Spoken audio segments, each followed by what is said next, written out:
السلام علیکم ورحمۃ اللہ وبرکاتہ۔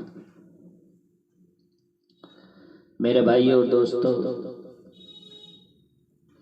اللہ کے نبی صلی اللہ علیہ وسلم نے فرمایا، ایک مجلس میں مسجد میں بیٹھے ہوئے،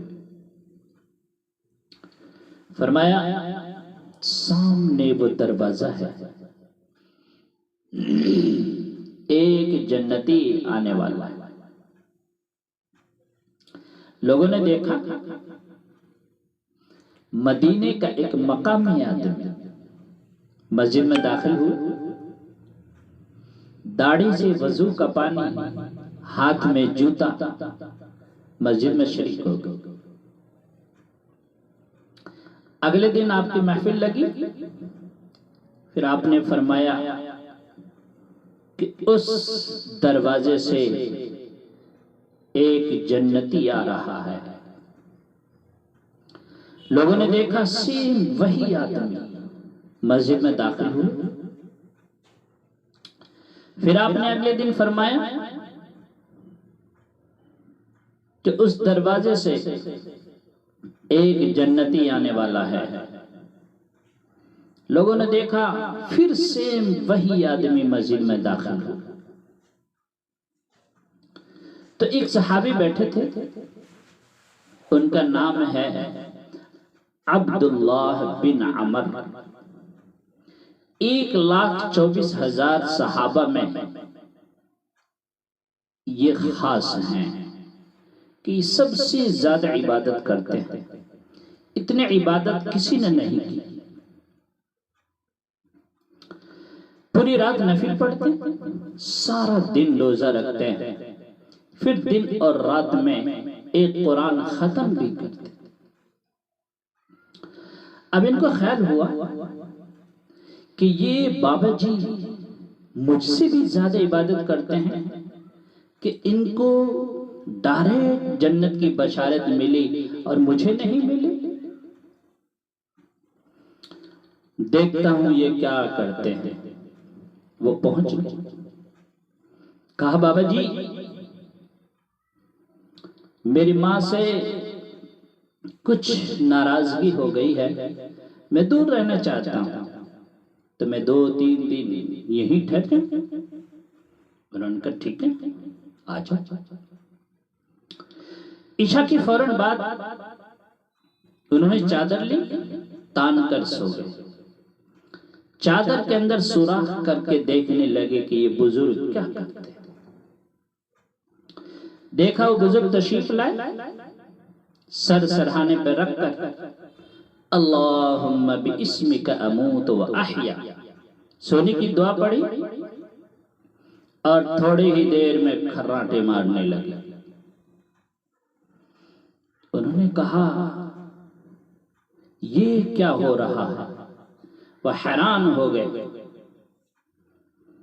حتیٰ کہ فجر کی اذان ہوئی اور اٹھے۔ کہنے لگے میرا تو دماغ چکرا گیا، پوری رات تہجد کی تو نفل نہیں اور ڈائریکٹ جنت کی بشارت کیسے مل گئی؟ چلو کل دیکھوں گا کیا ہوتا ہے، ہو سکتا ہے اور کچھ کرے۔ پھر اگلے دن ایسے ہی وہ سو گئے، وہ تشریف لائے، سر سرہانے پہ ہاتھ رکھا اللہم باسمک اموت و احیا سونے کی دعا پڑھی اور تھوڑی ہی دیر میں پورا کمرہ کھراٹے سے گونجنے لگا۔ یہ حیران ہو گئے کہ اب اٹھے اب اٹھے اب اٹھے، فجر کی اذان ہوئی تب اٹھے۔ یہ پھر پریشان، پھر حیران، کہنے والا تو سچا ہے، اسے کوئی چیلنج نہیں کیا جا سکتا، ہو سکتا ہے کوئی اور بات ہو، چلو ایک دن اور رکتا ہوں۔ جب تیسرے دن تیسری رات ہوئی،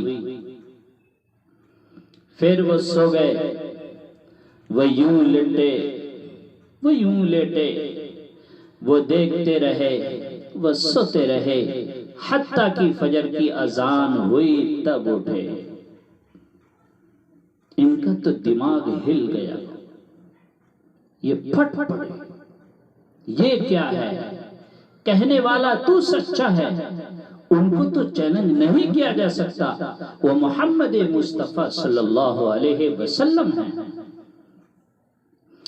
کہنے لگے بابا جی میں ایک بات بتاتا ہوں، میرے اماں سے کوئی ناراضگی نہیں تھی، میں نے 3 دن مسلسل سنا کہ یہ جنتی آ رہا ہے، جنتی آ رہا ہے، جنتی آ رہا ہے۔ اللہ کے نبی سے 3 دن مسلسل میں سنتا رہا، آپ کے بارے میں بشارت ہے کہ یہ جنتی ہے، جنتی ہے، جنتی ہے۔ لیکن میں دیکھ رہا ہوں کہ آپ تو ہمیشہ سوتے رہتے ہیں، کرتے کیا ہیں؟ کہا بیٹا یہی کرتا ہوں جو آپ دیکھ رہے ہیں۔ انہوں نے سوچا اور وہ چلے، 2-4 قدم ہی چلے تھے کہ بزرگ نے آواز دی، بیٹا ادھر آؤ، ادھر سنو، بتاتا ہوں اصل بات کیا ہے، حقیقت بتاتا ہوں، آؤ میرے پاس۔ ان کے ذہن میں یہ بات آئی کہ ہو سکتا ہے یہ کہیں کہ میں بیمار تھا اس لیے میں اٹھ نہ سکا، ورنہ میں ساری رات تہجد میں گزارتا، اللہ کے سامنے رو رو کر گزارتا۔ میں بیمار تھا، میرے سر میں درد تھا، پیٹ میں درد تھا، اس لیے میں اٹھ نہ سکا، ورنہ دیکھتا میری پوری رات کیسی ہوتی ہے۔ لیکن کہا بزرگ نے، بیٹا اصل بات بتاتا ہوں، بات کیا ہے؟ انہوں نے کہا یہ دیکھو یہ کیا ہے؟ کہا بابا جی یہ دل ہے، دل ہے نا، دل ہے۔ پوری دنیا میں کسی انسان کے لیے اس میں کوئی نفرت نہیں ہے، کوئی نفرت نہیں ہے۔ اللہ پاک جب بھی کسی کو رزق دیتا ہے مجھے خوشی ہوتی ہے، کوئی حسد نہیں ہوتا۔ وہ کہنے لگے ہاذا ہوا، اچھلے ہاذا ہوا، یہ بات صحیح ہے، اس لیے اللہ پاک نے آپ کے سینوں کو پاک رکھا ہے، صاف رکھا ہے، اس لیے آپ کو جنت کی بشارت ملی۔ اس لیے میرے بھائیو پوری رات تہجد پڑھنے سے بہتر ہے کہ اپنے دل کو پاک کیا جائے، صاف کیا جائے، کینہ بغض عداوت دشمنی سے اپنے سینے کو محفوظ کیا جائے، اپنے سینے کو پاک اور صاف کر کے مزین کیا جائے۔ یہ بہتر ہے کہ پوری رات تہجد کی نماز، نفل کی نماز پڑھیں۔ اللہ ہمیں نیک عمل کی توفیق عطا فرمائے۔ وآخر دعوانا الحمدللہ رب العالمین۔